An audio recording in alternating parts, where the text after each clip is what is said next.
Nah, menurut kita berdasarkan pertimbangan makro bahwa ternyata Indonesia saat ini tidak membutuhkan lokasi istana baru. Ya, kita memerlukan konsentrasi bagaimana berpikir merecovery ekonomi akibat COVID-19 dan juga menyelesaikan hutang-hutang kita yang semakin menumpuk lebih dari 6.000 triliun. Ya, jangan kita melakukan pengeluaran yang tidak perlu.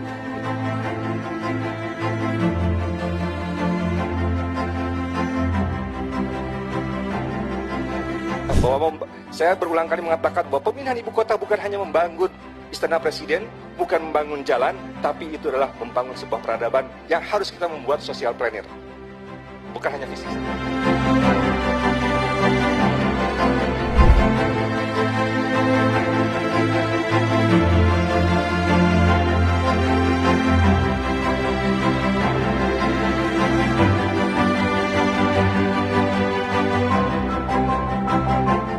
Yang kereta cepat ini di awal mengatakan ini tidak menggunakan APBN, tapi kemudian triliunan menggunakan APBN. Bahkan pembahasan anggaran tahun 2023 itu dimasukkan juga PMN untuk kereta cepat ini. Maka di Komisi 6 saya minta Kapoksi 6 untuk menolak tentang PMN untuk kereta cepat ini.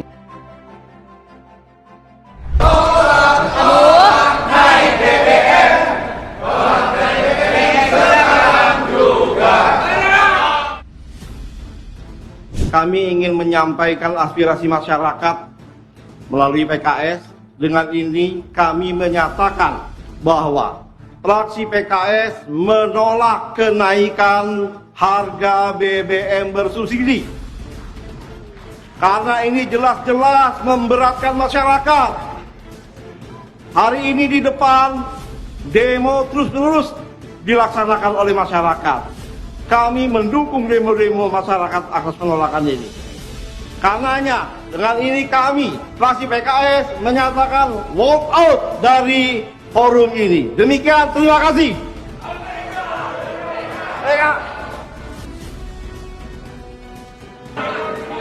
Kita menyayangkan tidak semua fraksi yang mendukung ini, hanya fraksi PKS yang bersama rakyat. Sebagai wakil rakyat, kami menyadari bahwasanya rakyat pasti menderita dengan kenaikan BBM ini. Maka kita menolak kenaikan BBM bersubsidi. Kami fraksi Partai Keadilan Sejahtera menyatakan menolak rancangan undang-undang tentang penetapan peraturan pemerintah pengganti Undang-Undang Nomor 2 Tahun 2022 tentang Cipta Kerja untuk ditetapkan menjadi undang-undang. Adalah perjuangan ideologis kita bersama demi NKRI. Oleh karena itu, maka sejak awal fraksi PKS DPR RI menolak dengan tegas dan lantang undang-undang Omnibus Law Cipta Kerja. Hidup buruh, hidup buruh, hidup buruh, hidup buruh. Makanya semuanya batalkan undang-undang Omnibus Law Cipta Kerja.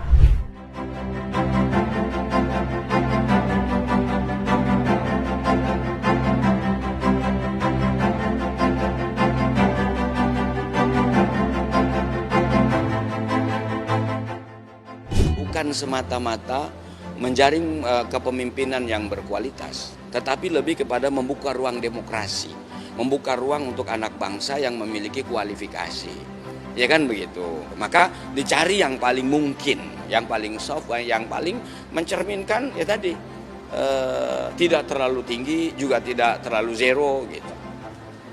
Ya antara 4 sampai 10 lah.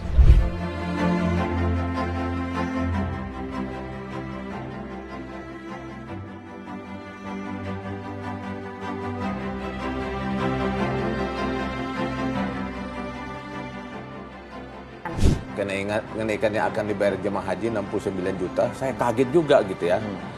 Maka PKS sebetulnya akan menolak gitu ya, menolak usulan Menteri Agama sebesar itu. Tapi kita juga punya bukti.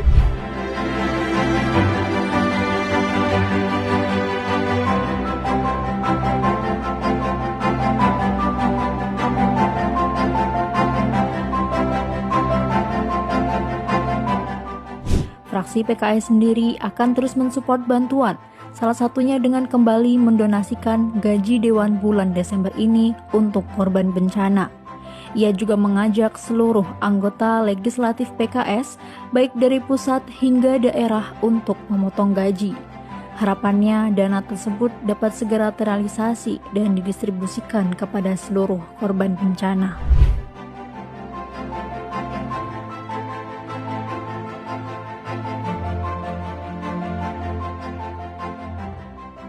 Penguasa GPO ini kan hanya ada beberapa perusahaan saja, termasuk perusahaan yang dari hulu ke hilir juga bisa dihitung. Tidak banyak. Masa pemerintah tidak bisa melakukan hal-hal yang terkait dengan kepentingan rakyat untuk menjamin keberadaan minyak goreng sesuai yang terjangkau dengan harga eceran tertinggi tersebut? Ini malah justru dicabut kebijakannya. Jadi itu adalah inkonsistensi kebijakan, dan ini sangat berbahaya di negara sebesar Indonesia ini. Kami menolak kebijakan PMN untuk BPUI sebesar 20 triliun dan mendorong pemerintah untuk mengembangkan skema alternatif untuk pemenuhan kewajiban bagi 5,2 juta nasabah tradisional Jiwasraya yang masih akan jatuh tempo secara bertahap dalam jangka panjang. Pimpinan, sekali lagi, usulan kami untuk pembentukan hak angket ini, penanganan kasus Jiwasraya dengan cara membentuk pansus hak angket ini adalah serius, dan karenanya mohon direspon dengan serius pula. Pada tanggal 7 September 2022, setelah mendengarkan pandangan fraksi-fraksi dan pemerintah, Komisi 1 DPR RI bersama dengan pemerintah dalam raker pembicaraan tingkat 1 untuk pengambilan keputusan terhadap RUU tentang perlindungan data pribadi, memutuskan menyetujui RUU tentang perlindungan data pribadi untuk selanjutnya dibahas dalam pembicaraan tingkat 2 dalam rangka pengambilan keputusan pada rapat paripurna DPR RI untuk disahkan menjadi undang-undang. Saat inilah pimpinan yang saya muliakan. Era pimpinan, ambillah kesempatan ini, tonggak kedaulatan bangsa untuk mengembalikan hukum bangsa Indonesia sesuai dengan Pancasila, dengan Undang-Undang Dasar kita, dan norma yang hidup di masyarakat. Terlebih di bulan Ramadan, 17 Agustus tahun 45 adalah bulan Ramadan.